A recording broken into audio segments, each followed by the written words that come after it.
Heyo. Hey, everybody. How's it going? I just realized that, Ryan, you know how you were joking? Should I do some kind of system performance check? Yes, I The answer wasn't was really joking. no. As soon as like the live stream kicked on, like everything came to like a screeching halt. Like I clicked on something, I was like, nah. So, hey, Oh boy. Serena. It's Hey. Ryan. It's me. Hi, everyone. I'm Jason. I'm Banter, crash landing on the internet.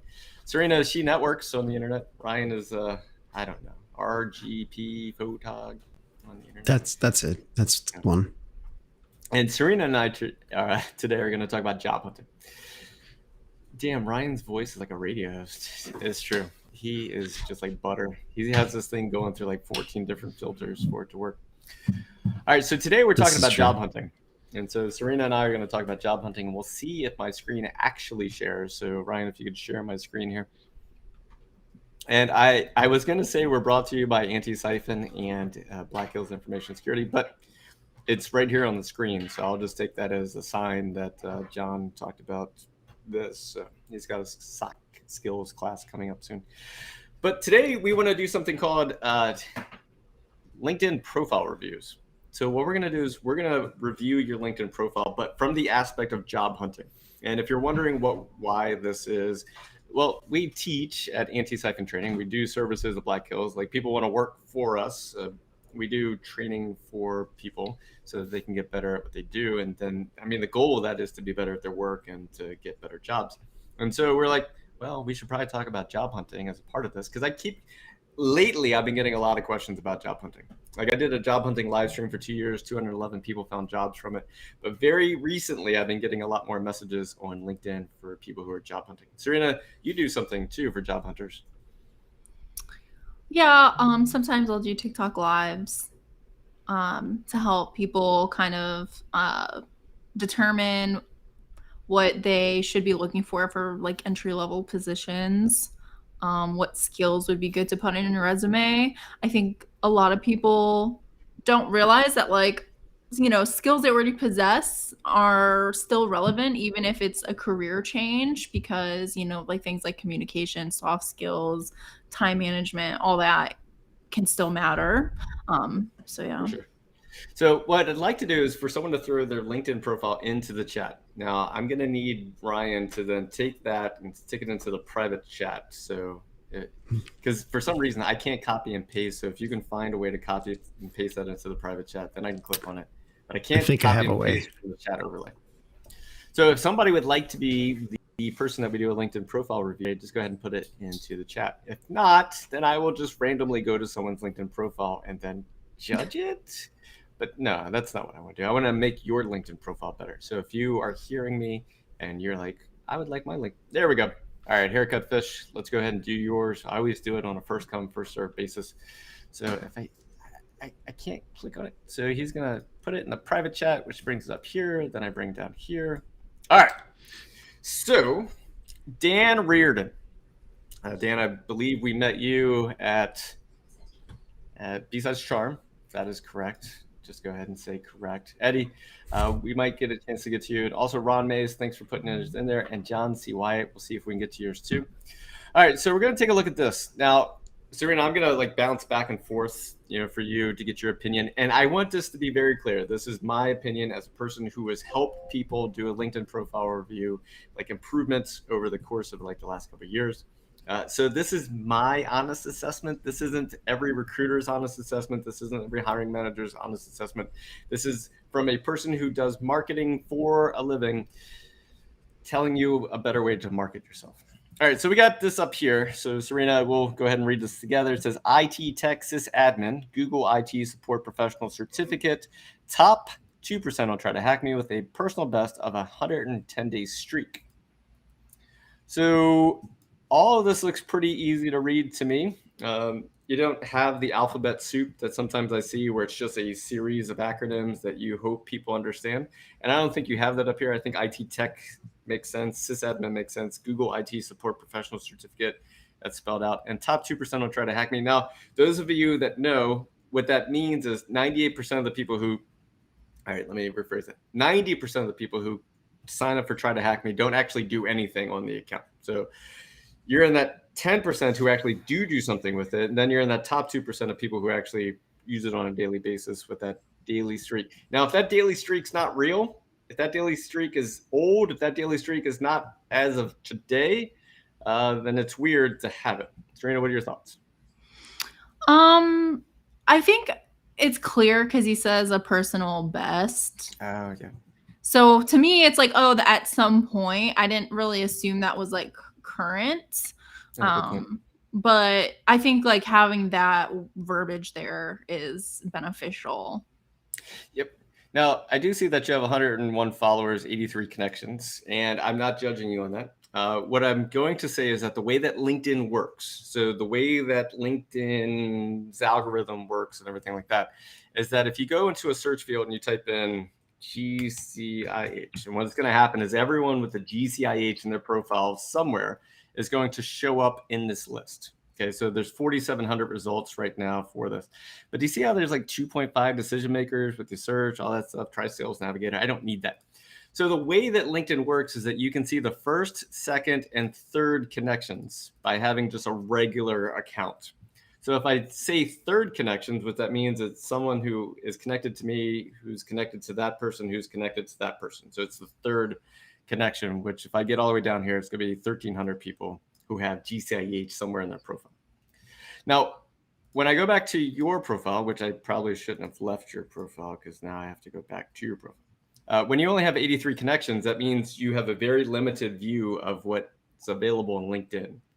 So I'm not telling you to, there was this one person one time that told everyone to go make like 1,000 connections. And I get it. I understand that reasoning behind it. Like, hey, go meet people. I agree with you. Go meet people. Go introduce yourself to others. But just letting you know right now, you have a very limited scope of being able to do searches on LinkedIn for other people based on you don't have that many connections. Plus, I mean, there's probably a lot of people that you can connect with that you do know or have worked with before.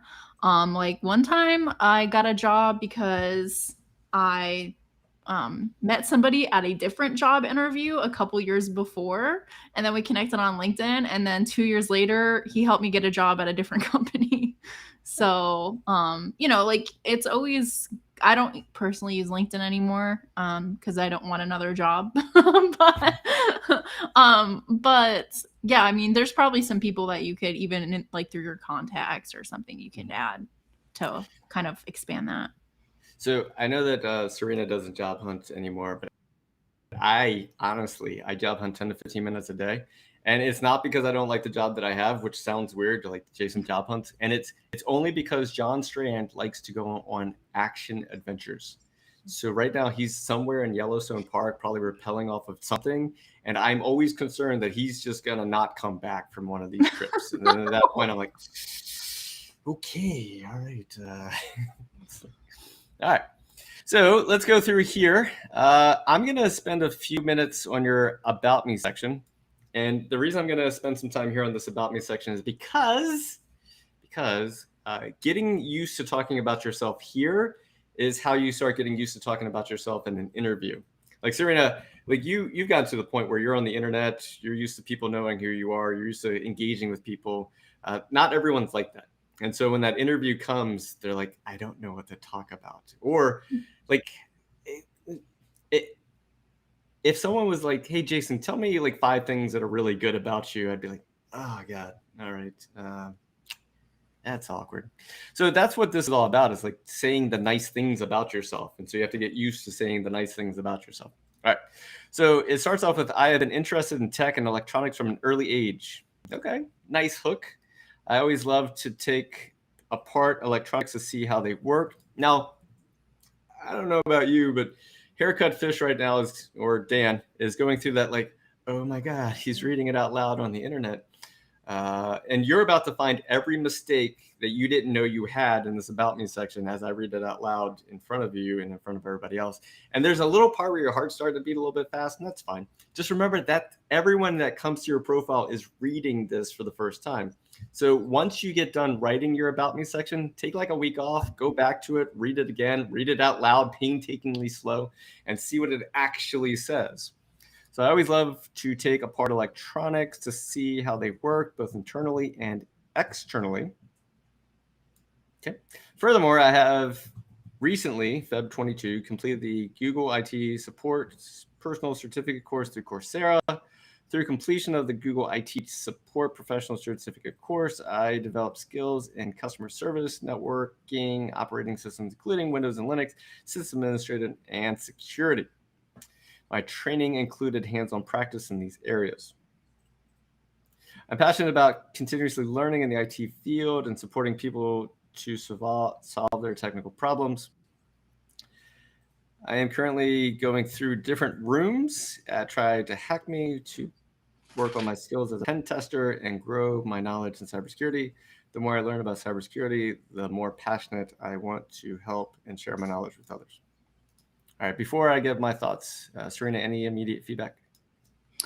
I would personally condense it. I'm obviously a person that likes to say a lot of things in very little time. So especially I think TikTok kind of really warped my perspective on putting out information. So I like to get as much great detail as I can in the shortest amount of time. So like, either using different words that might take 3 words and make it just like 1, if that makes sense. Yeah, it does. I like to stick with the 5-sentence format, like never more than 5 sentences in this area.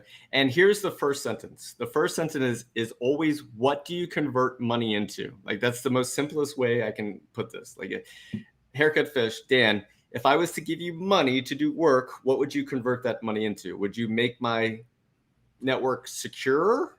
Would you protect the sensitive data from possible cyber attack? Would you use your background in taking things apart and putting things back together to improve my infrastructure? Like, what is the thing that I give you money for? And so that goes for everybody that's here. What do I give you money for, and what do you convert that into? And that's always your first sentence. The very best first sentence I ever read was from a woman who came back and said, hey, I made some improvements. Check this out. And when I read it, it said, I am fantastic in the middle of a crisis, but I'm even better at preventing one. I was like, oh, that's solid. Like, that's what I'm giving you money for. Like, if there is a crisis, you're great at taking care of it, but you're better at stopping it. And that's what I want to pay for. So what do you convert money into? When someone pays you, what do you convert it into? And so that's your first sentence in your About Me section. And then all the rest of the sentences back up that claim. So if the claim is I protect customer data, then that second claim is here's the education that I got, here's the experience that I got, here's the way that I've applied it to other places, and then here's how I can do it for you. Anything else, Serena? No, I agree. Yeah.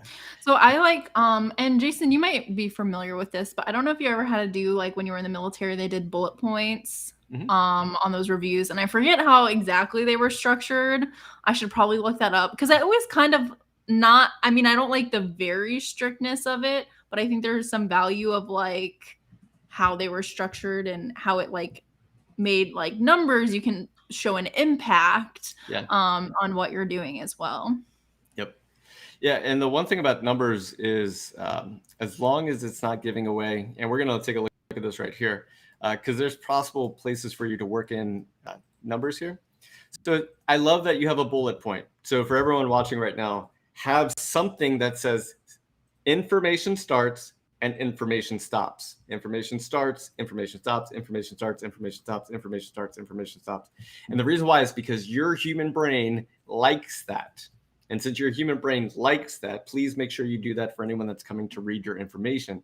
Because there's some of you right now, I'm not sure who, but it's just like a paragraph of knowledge or skills or something that you have that's currently on your profile, where if someone wants to take a look at it right now, it would be like almost like a book, but not a book. So you don't want that. So bullet points is definitely where you want to be with these things. So we got here, PC cleanup. PC cleanup. Responding to calls from customers. Call-less? Is that a C-A-L-L-E-S? Is that right, Serena? What? Calls. Wait, it would just be CLL. Like, I am honestly, if you follow me on Twitter, you know I'm the worst speller in the entire world. yeah, like I'm almost conflicted. Like, is that spelled right? Is that a special? So let me know if that is spelled right. I don't think it is. Responding to calls from users, and that's not me like trying to call you out. That's just like, no. Once again, when you take a week off from looking at your profile and you go back to it for the first time after a little bit, you'll see the things that you didn't see before. Installing new doesn't need to be capitalized, software on users' devices. What software? That would be really cool. If you can. Now, remember, we work in information technology. So sometimes you don't want to say the thing that you actually do at work because that might be a security risk to your actual employer. So don't do that. But if you can list the types of software, then do it because that'd be cool. Updating users' devices. Once again, you don't need to capitalize users. And trust me, I am a huge fan of capitalizing words that don't need to be capitalized. In fact, I had 1,500 edits for my first book, and about 900 of them was capitalizing things that didn't need to be capitalized. So I get it. Initial setup on new devices, tablets, PCs, phones, printers, installing security cameras, cable runs on Cat5 for internet, phone, and security cameras, terminating Cat5, and implementing IT tracking. Okay. So any thoughts, Serena? Because I'm about to make some improvements here, but I wanted to see if you had any. Yeah, I remembered. So the thing that I was talking about earlier with the bullet points for the Air Force are called, I had to learn how to write EPR bullets. And that was probably one of the main things that I still felt was beneficial taking away from all of the things that I had done in officer training was learning EPR bullets because they're very concise and helpful and give you a great format on how to do that. I couldn't remember what they were called before, but I looked it up. Excuse me. Thank you. All right. So I coughed on my shoulder and somehow I got like a dog hair in my mouth. I'm just going to get that out. And then Deb's just looking at me like, oh, that's gross. Okay. So I have a helpful live TV, everybody. Live TV. Live. Thanks, Ryan. I have a helpful tip up here. Sometimes we don't know what bullet points to put because we don't know how to describe the kind of work that we do. So what I like to recommend is you just take your job title and then you paste it into the search field on LinkedIn. And then you go to jobs. And then what we're going to have here is 164 jobs, which doesn't make any sense. So we just hit the refresh button over here. And then it's actually going to load all the jobs, which is 11,321. And so if we go over here to information technology, wow, that gave me a whole bunch of things. All right, we'll go to this one. All right. So one of the things that I've learned over time is that sometimes we are the worst people to try to describe what we do at work. Like we don't know what we do at work. We don't know how to describe it. Yeah, like if you were like, No, hey, Jason, this is literally funny because I did this before where I am did exactly what you did is I would look up job descriptions and I'm like, okay, I did that, and that. And I would just copy and paste it into my resume. I don't know what I do at work. Like if you asked me what I did today, I was like, oh crap. There's a live stream I think I did. She Network exposed as a fraud. So leading cybersecurity compliance efforts in support of system owners' responsibility to obtain and maintain an authorization to operate for federal information. Like, I don't know if that's what you do, but like maybe it is. If you go down here to the next one. So what you do is you scroll through, you find any bullet point that says the thing that you do, and then you do that, like in-depth knowledge and experience with next generation firewalls and IPS/IDS systems. You're like, oh yeah, like I do that. Oh, cool. So if you keep looking through, you keep harvesting all the bullet points that you can find about you and your skills and abilities, what you do, just like Serena did. You just find them, you copy them. It explains what you do in the same kind of language that HR and hiring professionals understand. And so you just go through and you harvest all the bullet points that you can find that, like this one. Focus will be on IT-centric data calls and processes. Like maybe that's just a better way to say I took calls. An in-depth knowledge of IT is helpful, but not required. Say I have an in-depth knowledge of IT. execute, track various pieces of operation. Wow, that is a long sentence, and I don't even want to read it. All right, so you get down here too. It says we've been named best. They're talking about khaki now. All right, Yeah, I bachelor's think degree. I qualify for this one. Do you? So when I help people job hunt all the time, there'd be like a couple jobs I'd come across. Like, actually, hold on, everybody, hold on. Wait a minute. Nope. I like what I do. What's the salary? Is it listed? All right, so let's go back to all the way back here, all the way back to Dan. All right, so Dan, where do I put the walking John Hammond memes? You can definitely add those to. Actually, I would ask John Hammond for a recommendation. All right. Yeah. So for those of you watching right now, in these sections right here where it shows your experience, the takeaway is go and search for your actual job that you're either doing or did. Find all the things that describe who you are, copy them, reword them if you need to, and then work them into this section right here. Okay, so work them into this section. All right, then we go down here. Even this cashier stuff, like look how cashier, I would assist guests with their purchases along with solving any issues they had. I had a great customer rapport and hard worker. Like, I'm pretty sure if you did a search right now for cashier, you would find a ton of bullet points that would say, like, worked in a stressful environment. I was able to, like, calculate large sums, instantly. Like, whatever it is, take that stuff and make sure that you're, yes. And if anyone needs a cat, it's right here. All right, so I don't always check the qualifications. I check what the job tasks are for. Probably the job tasks are different from the qualifications. Yep, and that was Wes. Oh, geez. Okay, you're back. All right, I do want to talk about, Serena, has anyone ever endorsed you on LinkedIn? Yeah, and every time it was wrong. They would endorse me and stuff. I'm like, I've never touched that a day in my life. All right.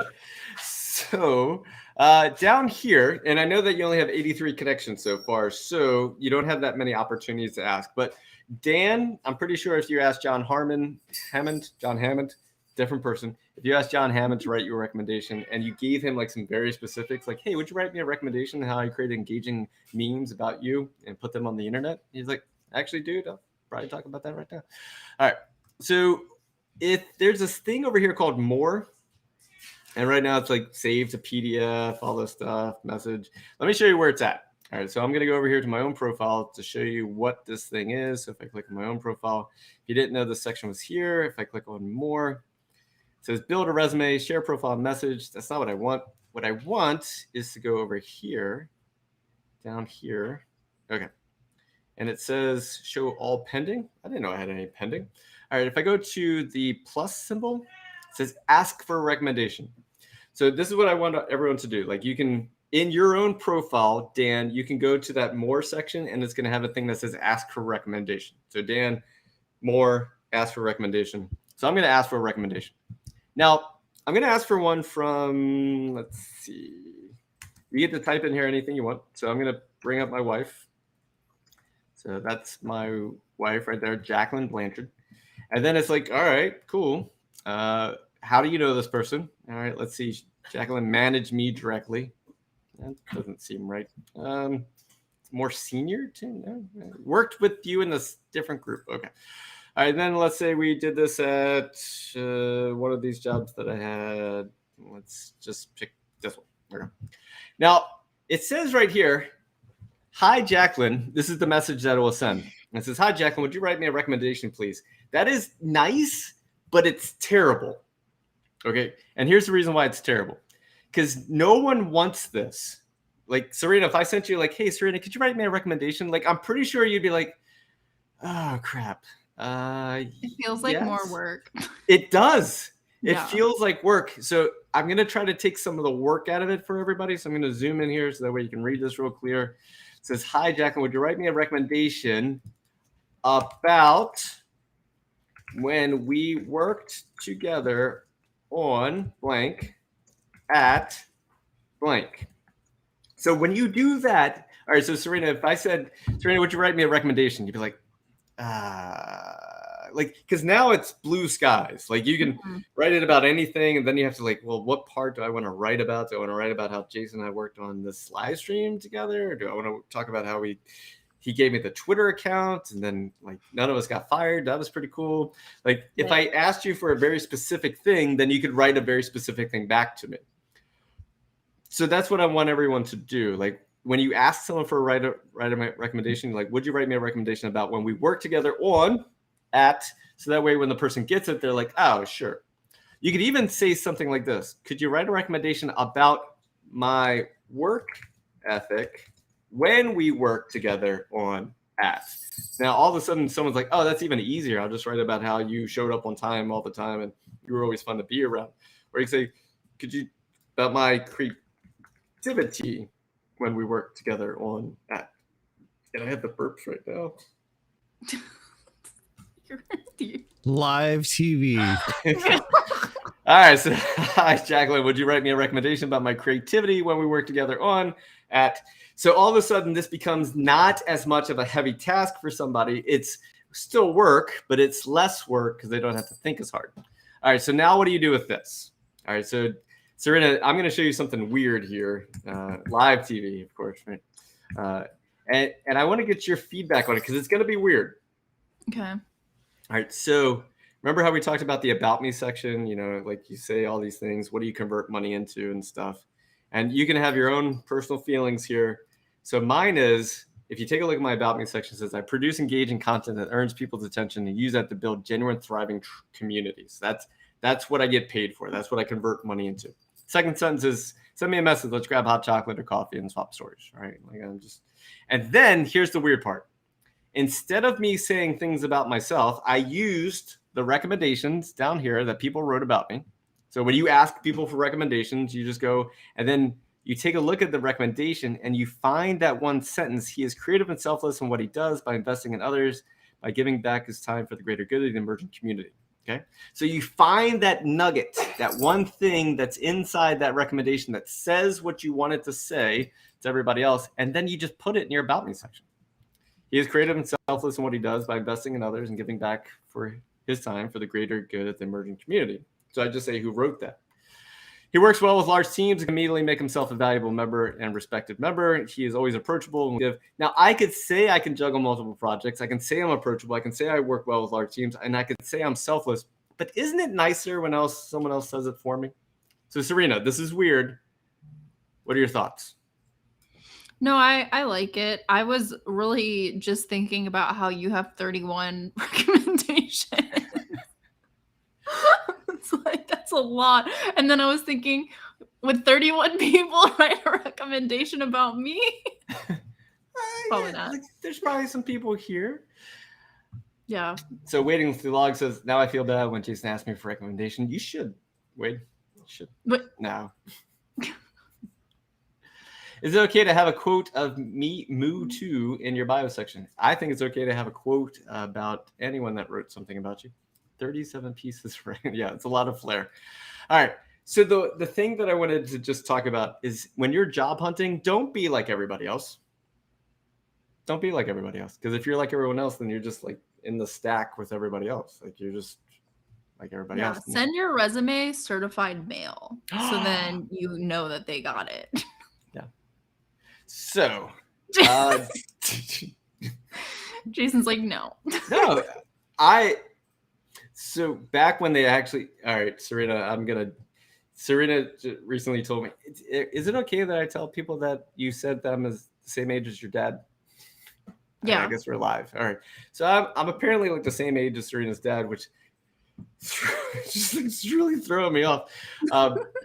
But at this one point we had fax machines. Like there was these fax machines and you could send a fax. And I don't know if have you ever sent a fax? Like this is not me. Yeah. Well, so like a lot of medical people still only do fax, but I've never had a fax machine. So I'd always have to go to my mom's work and fax it at her work. Yeah. So the fax machine is this weird thing. But if you were job hunting, like in the early the aughts, I know they're called like the zeros or something. If you were job hunting in the zeros, definitely send a fax because no one was like sending faxes at that time. And so if the fax machine just would like start firing up and like for sure you would go check the fax machine. You're like, what is this, a job resume? This is awesome. Okay, so yes, send stuff certified mail. Do we want to do another LinkedIn profile? Or Dan, did that answer? Dan, if you're still here, did you have any takeaways from that, I guess? Marathon says, hello, what common mistakes do you see people make on their LinkedIn resume cover letters? My most common mistake is, one, people don't describe themselves well. They just put like a couple things and they forget about all the other stuff that they know how to do. Second is that they only make one resume and they put it everywhere and they don't customize it for the jobs that they're applying for. And three, cover letters should die in a fire. They should. All cover letters should just die. They should never be I've used. never written a cover letter in my life. No. But what was I gonna say? I forget now. But the Restream bot for faxed in questions when. We can do that. All right, so let's go ahead and can you give me Florian's? Ryan, can you No, I copy remember that? what I was gonna say. I was gonna say, I hear a lot of people will apply for jobs and they'll apply for a ton of places and they're not getting calls back and all this other stuff. And I want to say like 9 times out of 10, if that's the case, you should revamp your resume. Like maybe have a couple different styles or different resumes that you want to try, like 2 or 3 that you want to try out and see which ones like get you calls back. One's better than the other. But also if you have, someone in your family or a friend that's really good with grammar and English and different stuff like that, like it's always great to have a friend look over your resume too. Yeah. Oh, absolutely. Because the thing about a resume is, like, first of all, we hate to talk about ourselves. And that's what the whole paper is. Like, tell me why you're great. And you're like, oh, God. And then second of all, like that piece of paper is either the reason you'll eat or not eat. Like, it's like, that's a lot of stress to put on a sheet of paper. And so I get being like having someone look it over is muy en point. No, I was going to say something in Spanish and then it all fell apart. All right. So we got Florian here. It says security engineer. And then I believe Switzerland. So we got that in Switzerland. We got where he worked. We go down here to what's a computer? Now, if you're not job hunting, so it's fine. If you are job hunting, I'd put a little bit more there. Just put a little bit more in that section. And once again, go back to the what do you convert money into? When someone hires you, what do you do with the money that they give you? So like Serena and I are at Black Hills to do this. Like, this is one of our job duties. Like, I create engaging content that prevents, like, I would put that here because that's what I convert money into. Serena converts money into people showing up. She also converts money into pen tests. Like, she converts money into making systems more secure. And so what do you turn money into? All right, we go down here to this experience level, and you have nothing. You have absolutely nothing here. So at this point, actually, this is a really good example. All right, Serena, check this out. Mm-hmm. At Black Hills, we have no job descriptions. Like, we actually have to write our own, like, after we get hired. Like, John, like, now that I'm thinking about it, that's actually kind of weird. But we have no job descriptions. Like, John either finds us or one of us finds someone else and like, hey, come work at Black Hills. And then once we get the job at Black Hills, they're like, well, actually, what am I doing all day? And so we have to write our own job description. The way that we do it is we go and find bullet points that says this is what I do all day. But check this out, Florian. If you go to Base Vision AGs, remember that job description that you found for this job? Like, if that's what happened, and this goes for everybody right here. If you got a job because of a job description, take the job description, copy it, and just paste it into your LinkedIn profile. Like, because that's the job you're doing now. Any of you over the next 6 months get a new job, just take the job description that you applied to, copy all the things, drop it into your LinkedIn profile, because that's what you do now. So just take the job description and put it in here. Now, are you actually doing all that stuff? Probably not. All right, and then you have a bunch of other stuff here that has no, nothing really there. Now, if you were in Switzerland and there wasn't that many people who did IAM and cloud security, like I'm pretty sure that you'd be fine just getting that job right there with that stuff. Your certs are cool. You got this down here.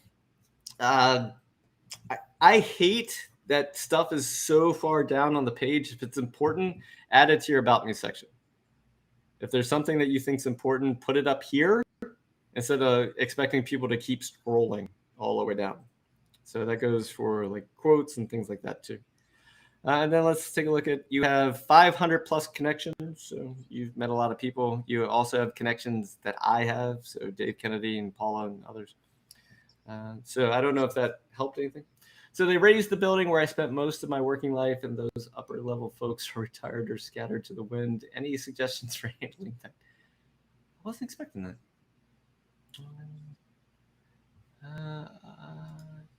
Did you give me another one? No, I see what you're saying. I'm worried because the phone and address will both come back. No. So they raised the building where I spent most of my working life, and those upper level folks are retired or scattered to the wind. And he's, yeah, Serena, has anyone ever called you references? I don't think I've ever given references. Yeah, I don't think that's a... The only time I had to give references was for a job that needed a security clearance. Okay. Or government. I think that's still more common. That is correct. So Carl, if you're having one of those things where you need security clearance and they can't get a hold of previous people, I don't think having a work address and a phone number is going to change that, because they're going to go straight to the human being. They're not going to go and call the office. They're not going to call the work number. They're going to call and track down that human being. That's actually what they're like. Private investigators. They investigate you and they find people. Like whenever I get and a phone they call, will freak your neighbors out, because yes, your neighbors aren't always a big fan of the feds showing up to poke around. I hate every time the Federal Bureau of Investigation calls my phone. Every time. It's like it shows up in like as the caller ID is like the Federal Bureau of Investigation. Like hello. Just normal Jason things. Oh God, jeez. All right. Why does the FBI have you on speed dial number one? Not speed dial. It's just every once in a while they need to talk to me. Not about. Well, I probably shouldn't. No, this is stuff in the past. Everything's fine. All right, question. How do you proactively address it if you are obviously neurodivergent? I think we're in the phase of society where you can actually put neurodivergent on your resume and have it not be anything that's going to cause you an issue. Is there going to be some places that choose to not hire you? Sure, but also... like it may not have anything to do with being neurodivergent. Like I'm pretty sure there are days where I'm like, oh crap. Yep. Okay. So I don't think it's a issue. What I think it is something just to let people know. I always believe in open transparency on resumes. Thoughts, Serena? I feel like this one's a little bit more complicated and nuanced. Because like really depends. Like there was one company, and I won't drag them specifically, but they had a lot of tests to take, like time tests prior to even really doing like a full interview. And unfortunately, like a lot of those tests do end up weeding out a lot of neurodivergent people. And but I'm also in the same token, like if you work in tech and you have great qualifications, I'd rather work for a tech company that is more supportive, that like immediately that they're accepting of you and all of your greatness, because being neurodivergent, like I am myself, does give like a different perspective, which is also valuable, right? And so there are companies out there that will recognize that and will see that and will like that. And then there's still some that are like stuck in the old age. So it really just, it depends. But personally, I would want to work for a company that was cool with it being upfront, Yeah. And Eddie, you said context. I live in the South, and I understand that. Like wherever you live is like contextually, it's going to be a little bit different based on people's thoughts and feelings. But one of the things I want to show you is if Eddie, I don't know what job you're going for, but there's a couple things that you can do inside the LinkedIn search for jobs. Is if you go over here to all filters, go to past week. Never, ever, ever, ever, ever, ever, ever, ever, ever click these buttons. Like never click internship, associate, director, entry level, mid. And the reason why is because the person who uploaded it didn't click the right button anyway. And so when you click on that entry level and it asks for 5 years of experience, that's why. Because the person who uploaded it didn't care enough. They just clicked all the buttons because they wanted the most people to be able to see it. And that's why you get so sad. So I'll show you how to fix that in a second. But if you go down here to full-time or part-time or contract or whatever, if we go to the remote, so I typed in information security and remote. So when I click on the show, it's going to like, all right, here's 11,000. So these are 11,000 remote positions currently in the United States that have the words information security in it. Now, if you are a junior person, if you type in -SR and -senior, it will get rid of all senior level jobs in that search. So what it's going to do is get us down to, I hit the enter. All right, I'll hit that. 5,199 results. So there are currently 5,199 results of entry-level information security jobs that are remote, that were posted in the past week. So when you say you're in the South and when you say you're neurodivergent, what I'm going to encourage you to do is look for those remote work from home jobs where you can be who you are. And I mean, at 5,203 results, there's got to be at least 100 companies in there that you'd be interested in working for. How would you explain neurodivergent to people stuck in the old ages? It's the simplest words possible. You can put, I have never had to put it. And so the only thing I can think of is to say neurodivergent : possibly what comes after that. So. All right. I had a discussion with my team a couple months ago, and we discussed that a lot of people in cybersecurity are neurodivergent. I've been in cybersecurity for 7 years now, and I felt at home when I got in here, and I was like, oh, like even though I work in marketing, I am weird in marketing. I don't get along with anyone else in marketing. And so when I got into the information security industry, I was like, oh, I get along with you all so well. I found my people. Yeah. I would agree. I think the thing that I like about tech and being like neurodivergent is that you have an endless amount of information that you can consume, and there's so many different areas you can pivot into. And I think a lot of people in tech are neurodivergent because it's just like an attractive field for people that whose brains are wired differently. So we got a question here. I pivoted from service desk into Infosec analyst role. So I'm looking for a new job since I effectively have never looked for a job in Infosec. What would be some major red flags to avoid? Well, I mean, you can always go to Glassdoor. Remember, Glassdoor is where people who are, I mean, you're going to get a subsection of people who had feelings about that company. You're not going to get everyone that had feelings about that company. But Serena, you get a chance to do this more often. What do you think? Major red flags that I would probably avoid are people that have a super long job description that want you to do literally everything.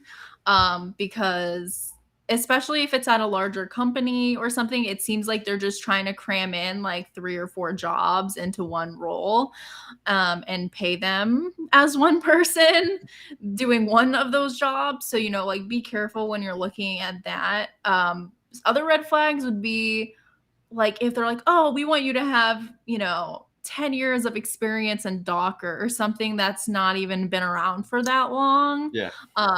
It just shows that there's a disconnect in communication, probably from like HR, whoever's writing that job description, to like the manager.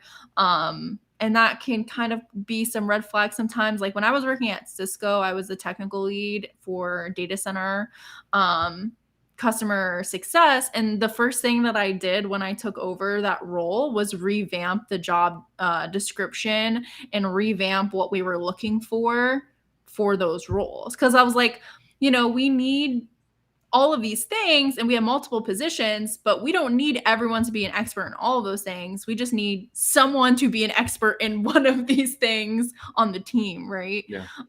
So yeah, keep a lookout for that. If they're always like, some startups can have a lot of red flags because they want you to work long hours and not really have a good work-life balance.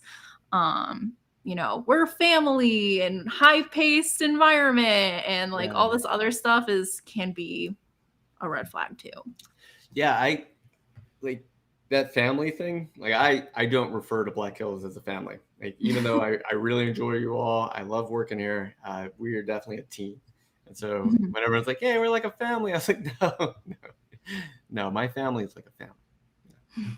All right, so check this out. There's a problem that happens with job hunters, and I got a chance to do this for 2 years, so I saw it every single week when I did the live streams.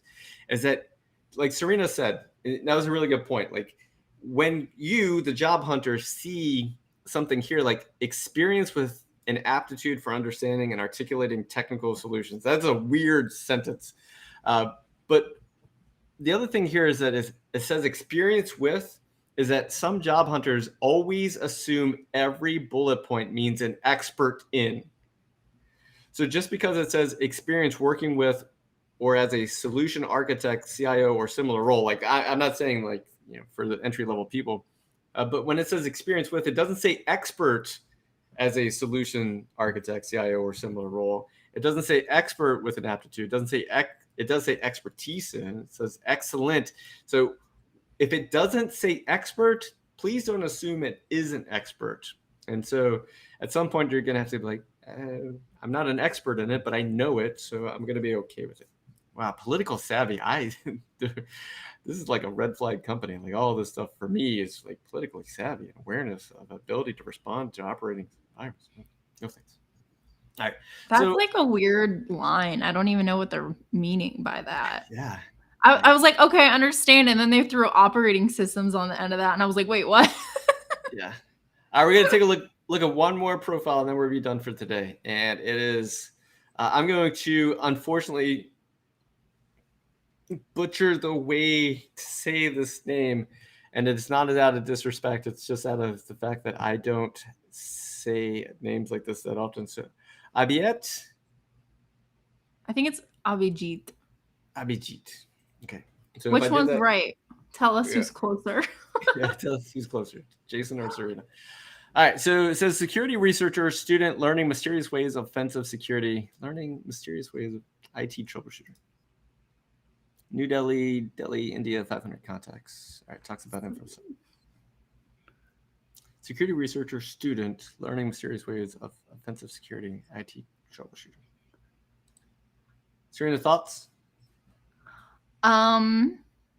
I like the header.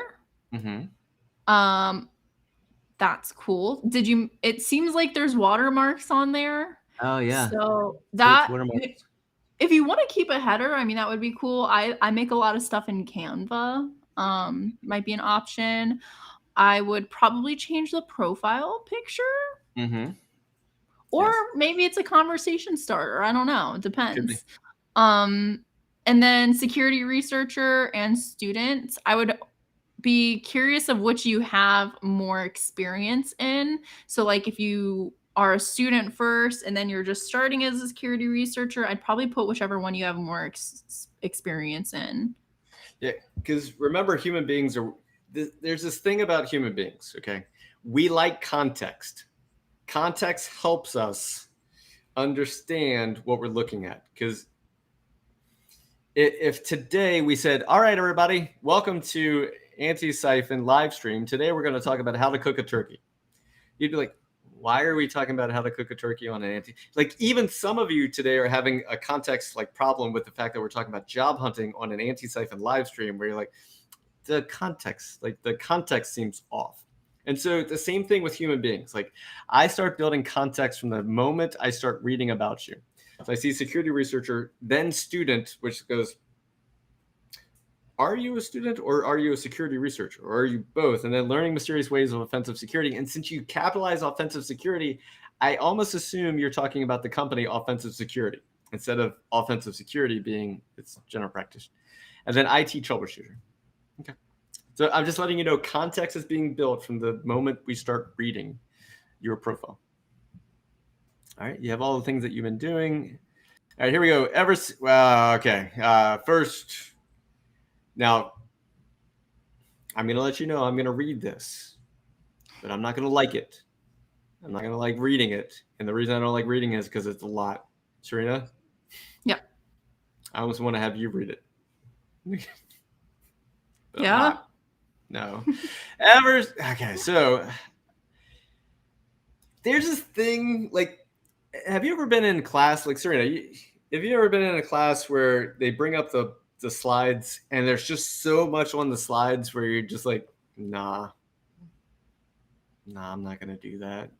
Or like a slide pops up and it's got like some like quick bullet points on it with like some short sentences. You're like, oh, okay, cool, I can digest that. And so the same thing happens here. Like, I don't even want to read it because it looks like it's going to be a serious investment in my time. And if you're like, really? Yes. The internet is a very fast place. Like, I am on to the next thing. Like, Serena, like TikTok, what do you got? Like a second before someone like flips on to the next video or something? Yeah, it's typically under 3 seconds. So you have to hook them in under 3 seconds. All right.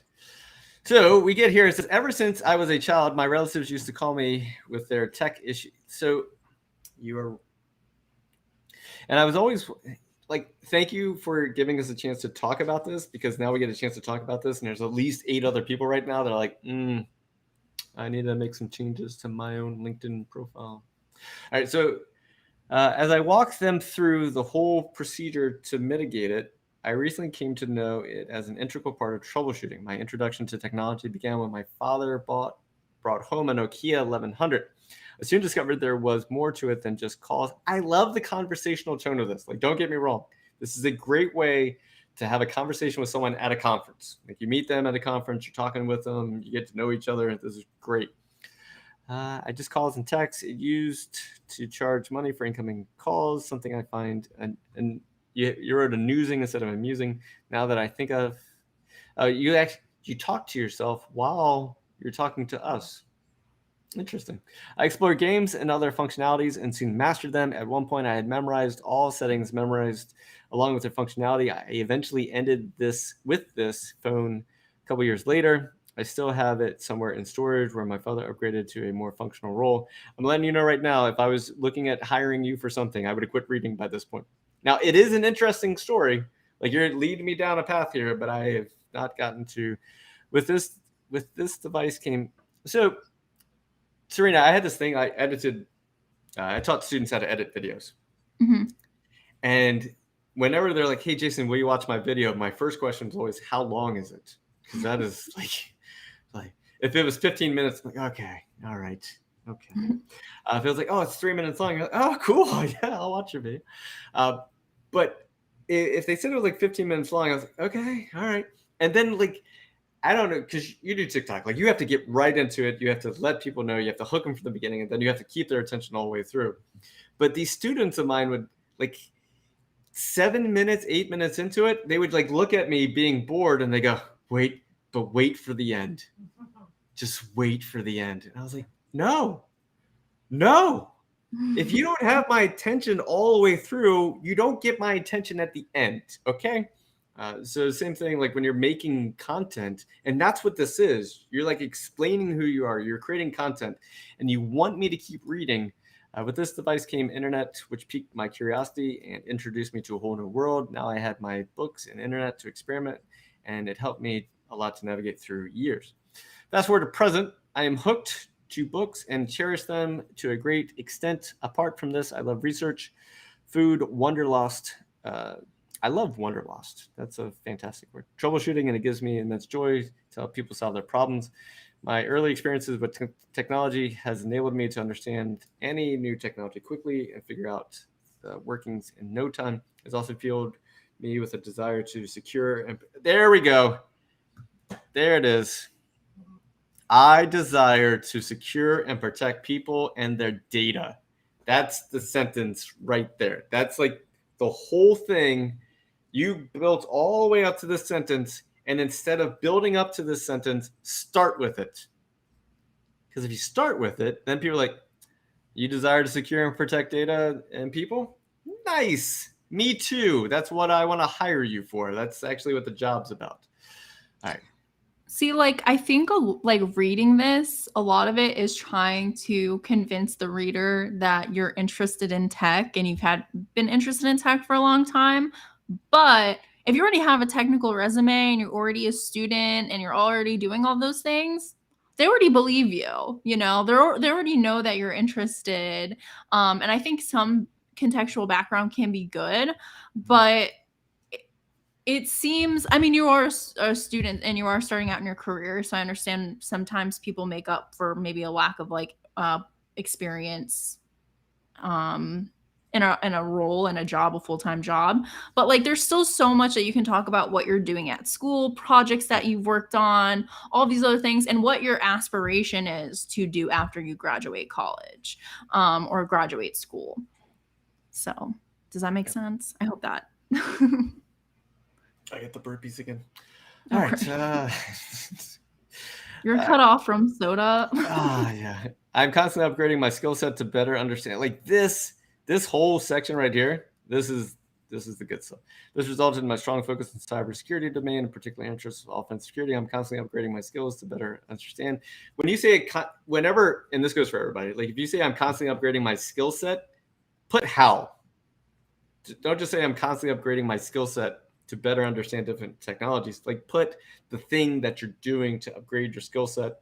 Because if not, at some point it sounds like platitudes, and I don't want to talk politics here, but when someone says something in politics and you're like, I don't agree, because it's just a general statement. I could also make general statements. That's a general statement. So don't generalize your statements. Get specific with what you're doing. Yeah, you could talk about like through CTFs, through Hack the Box, through classes that you're taking, certifications that you may be studying for, projects you're working on. Yeah.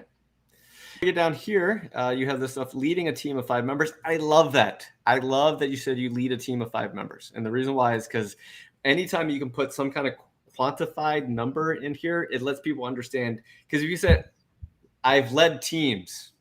That's what there's some of you right now that you put I lead teams. Like 2 people, 1,000, 4, 96. So when you can say leading a team of 5 members, that's great. Handling HR work associated with IT department, recruiting and onboarding of new members, maintaining evaluation sheets, maintaining coordination within department. Like all this stuff is good. Like I definitely think you could go to some HR things here and like find some more HR stuff that you do. But remember bullet points. Like you're kind of doing it here with the pipe symbol. Like I call it the pipe symbol. I don't know what it's actually called. Do you know what it's called? What's this symbol? It is a pipe. It's a pipe. Yes. I've learned a lot over the last couple of years. All right. So you got the pipe symbol here. And that does differentiate where like stuff starts and ends. But it all runs together. Like human beings are like leading a team of 5 members, handling HR. Like just break it down into bullet points. And actually put a bullet at the beginning of it. Like literally put a bullet. And Dan did an interesting thing. I want to go back to Dan haircut, fish haircut. Dan connected with me while this is happening. He's one of these 2 people up here. So if you connect with somebody that has a lot of connections, well, then all of a sudden you're now the second connection to all of those connections. So I want to show the one person that you really want to connect with before we finish here today. And Serena, do you have anything else to comment on here? Nope. All right. Now I feel like I should put my profile back up so people can connect with me. Yeah. All right. So if we have one last thing to talk about, is that how to connect with people who are connected to lots of people. So if you go over here to, let's see, let's pick Microsoft. All right, so we got Microsoft. They're a large cybersecurity /IT / software company. And we click on the actual company itself. Okay, and then we go over here to people, and then it's going to say something like, would you like to, it's 220,857 employees. Cool. The person you want to connect with is recruiter. the recruiter, the people who use LinkedIn daily to find people to hire for jobs. If you type in the word recruiter on any company, so you go to any company, type in recruiter, you'll find the recruiters that work at that company. And then you just scroll through here and you're like, hello, Ashley. It's very nice to meet you. Now, you can just right click here, Desiree Global Talent Acquisition. So, and my new friend here from India, you could connect here with Desiree, and then we got Pete over here, who's a recruiter, and then we go down here. So we got Sam, who's a talent recruiter acquisition. So we got Ashley. Now, what you could do instead of connecting with people, because connecting with people kind of says like, do you want to be friends? Maybe it makes sense to connect, but you can always click on the More tab and hit follow. You can always choose to follow anybody on LinkedIn. And so that's not weird. Connecting with people sometimes is weird. Like if you have no reason to connect with them, I don't want you to go and connect with everybody. Like it doesn't make any sense. But if you see someone that it does make sense to recruit, like here, if I was in India and I wanted to work for Microsoft one day, I may hit the connect button here. Just might. That's just me. I would connect here. I think over here to Pete. We got Pete. He's New Hampshire. I don't know. Maybe I'll connect with him. I might read through his profile. Oh, this is going to be the last thing I show you. Serena, do you know about this? Everything you do on LinkedIn is tracked and shown to people through your activity feed? Yes. Okay. Like you can, if you comment on someone's post or yeah. Yeah. Anything you post, anything that you like, anything that you comment on, anything that you share, all of that activity is tracked in chronological order. So within 17 hours, I know that Pete has been on LinkedIn within the last 17 hours. And so you could go through here. And what happens is when you look through someone's activity feed, it introduces you to all the people that they connect with, all the people that they comment on, all the people that work in their departments and things like that. So if you scroll through here, you can be introduced to many other people. And so if you're looking to connect with people, start with recruiters, either follow them or connect with them genuinely because it actually makes sense. And then just see, they post jobs all the time. They post who they're connecting with all the time. They just do stuff all the time. They're constantly doing it. All right. Any final questions before we wrap up? It's already been an hour. Normally these don't go that long. Someone said, who's a recruiter for Black Hills? That would be John, probably. Yeah, John's the main recruiter for Black Hills. And then everyone that works at Black Hills is kind of a recruiter for Black Hills. Like whenever we find somebody, we're like, oh, you're very cool. Do you want to come work with us? And then we either convince John to hire them or it doesn't work. Axel asked, what certificates help me get a job? I have an A+, but nobody cares. Well, you could talk about things that you learned in the A+ of things that you have experience with, right? Or knowledge of. So don't just say I have an A+, say, hey, because someone, maybe like a tech recruiter, they're like, an A+, okay. But they might not know everything that's in an A+. So kind of like talk about what's actually in that certification and things that you've learned. And then you'll have more things to put on your resume in general to hopefully get you past maybe some HR filters when you're applying. That is fantastic advice. So what the practical way of doing that is to go to the website of the certification that you have, and anywhere it says students will learn or certification holder understands or anything, like if you find bullet points or if it explains what you'll learn. There was this your badge. It used to be called a claim badges. So badge. I think it changed its name to Credly. Yeah, it's Credly. All right, so if you go to Credly, and a lot of times what they'll do is they'll like show you the badge. Like I don't know. You can look me up on there. Oh, can I? Yeah, you could search for me maybe, and then just type my full name. Doesn't have a W in it though. And then space DI. DI. PE. PE. NTI. NTI. I knew that kind of. All right, so I don't think you're at here. You're probably at like this is like the corporate site. So I could probably put the. Credly CompTIA. Oh, it found me. Okay, I'll put it in the chat. Okay, so if I go over here to Credly CompTIA, and you click on the A+ certification, what they do is they list out all the skills you have. Like they put it here. And so if you click on System Administrator, they'll actually like show you some other jobs that are hiring and things like that. But this is where you can start getting some bullets. Like apparently you understand cloud computing and cybersecurity and hardware configuration, hardware troubleshooting. So this is one of the places where you can grab stuff that goes along. All right. Anything else? Dan says, can you please pass on my LinkedIn profile to John? Here, let me give it to you. LinkedIn, please pass it, John. Please and thank you. Not yet, because I'm going on vacation. When I get back from vacation, I will share it with John. Thoughts on going from, I don't think we have time for it. How about we do this again in the future, Serena? Yeah. Okay. All right, everybody. Thank you so much for listening today. This is the Antisyphon live stream. Antisyphon does training. The reason why we did job hunting today is because what do you do with all that training? Like once you get the training, like you're doing it for a reason, and some of those reasons might be jobs. And so we want to make sure that we're not only training you, but we're showing you how to job hunt, because if you have all the skills, but you don't know how to get a job with it, then that's not great. And so Serena and I will be back in the future to talk about job hunting some more. And thanks for showing up today. Hope you enjoyed it. We'll see you next time. Bye.